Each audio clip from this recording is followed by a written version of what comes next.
தூதரை கேட்டேன், எப்போது என் இயேசு வருவார் என்று.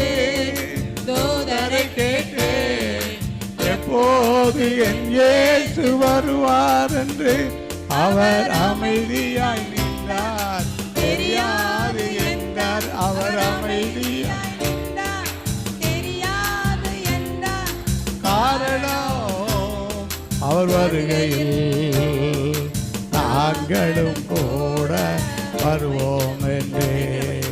காரணம் அவர் வருகையில் நாங்களும் கூட வருவோம் என்று. இயேசுவை கேட்டேன், எப்போது என் தேவா வருகை என்று. இயேசுவை கேட்டேன், எப்போது தேவாவும் வருகை என்று. அவர் அமைதியாய் நின்றார், தெரியாது என்றார். அவர் அமைதி